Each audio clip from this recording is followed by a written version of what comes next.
I'd like to introduce to you that person who in 1988 did not know who she was, and a person that today is not only aware of who she is, but also her purpose in this life.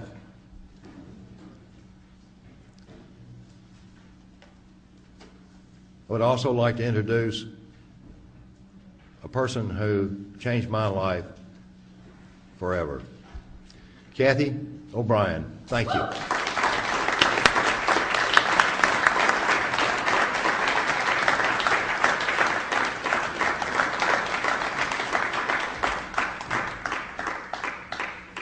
I'd like to thank you for coming out here this evening to arm yourselves with comprehensive understanding of mind control, because knowledge is our only defense against mind control.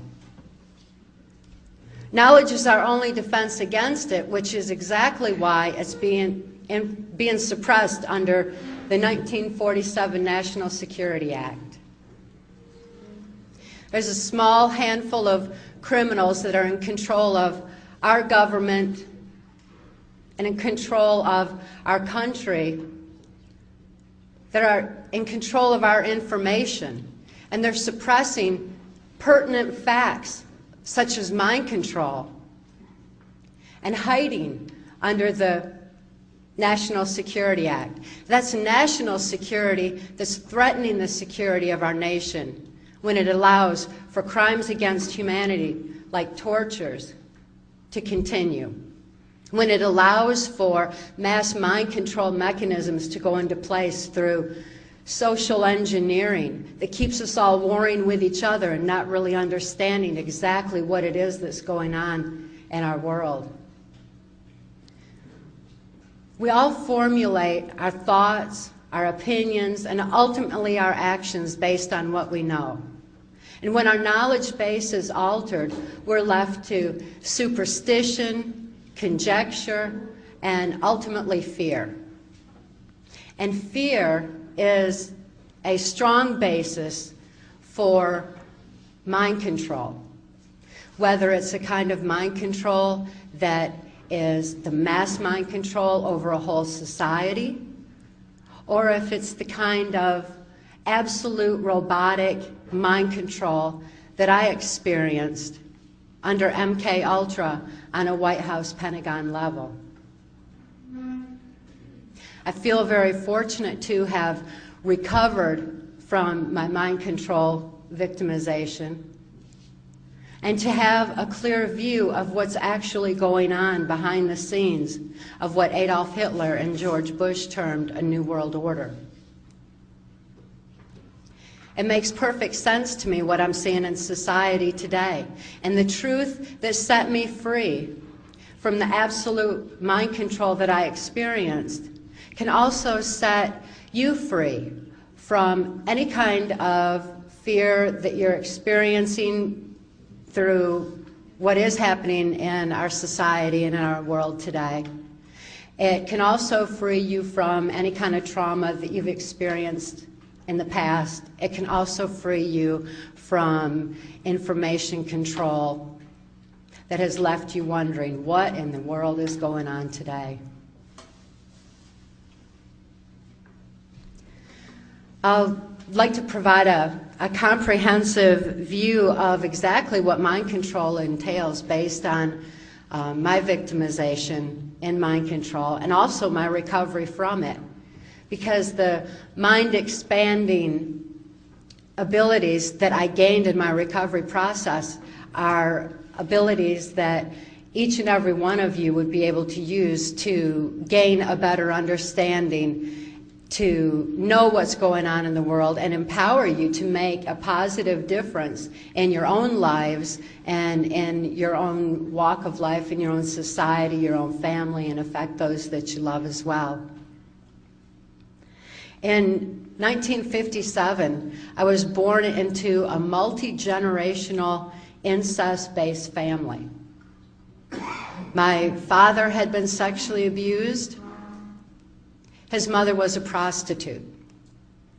My mother had been sexually abused, and her father was military intelligence and ran a Blue Masonic Lodge. I'm certainly not going to be suggesting that all Masons are bad, just because there are many who have an ulterior agenda that is formulated on abuse, and anyone that I name is not to suggest that any particular group is responsible for what's going on in the world today. It's just not that simple.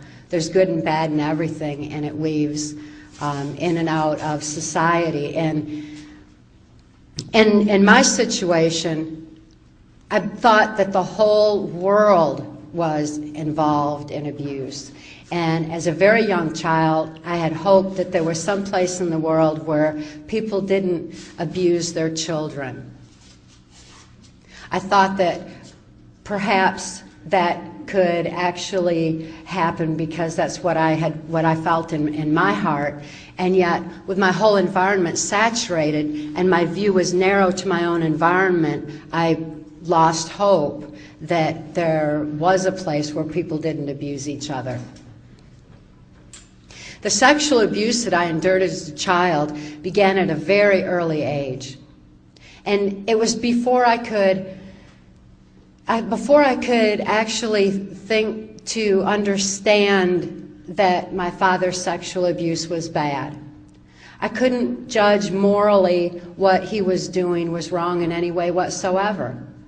But I did endure the pain and suffocation of his abuse just the same.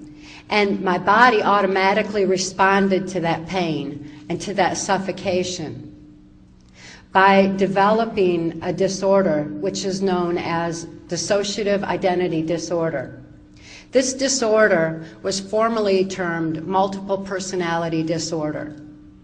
And the International Society for the Study of Dissociation has finally come out with better information on how to recover from trauma and have redefined the disorder as dissociative identity disorder, because multiple personality disorder is a misnomer. I didn't develop multiple personalities. I had one personality that was just totally shattered from the abuse. When trauma occurs that is too horrible to comprehend, the mind compartmentalizes that abuse. So by compartmentalizing off that abuse, the rest of the mind can function normally as though nothing had happened. This is now professionally defined, this disorder is, as the mind's sane defense to trauma too horrible to comprehend.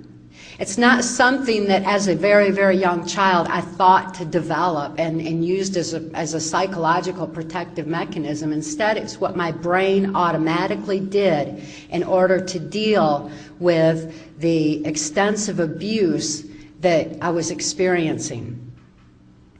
My father may not have been aware of the effects on my brain that his abuse was causing.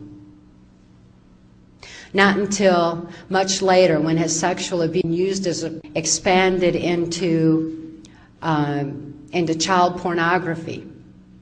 He was supplementing the family income with proceeds from child pornography he was making of me, and this child pornography was being sold through the local Michigan Mafia child pornography ring.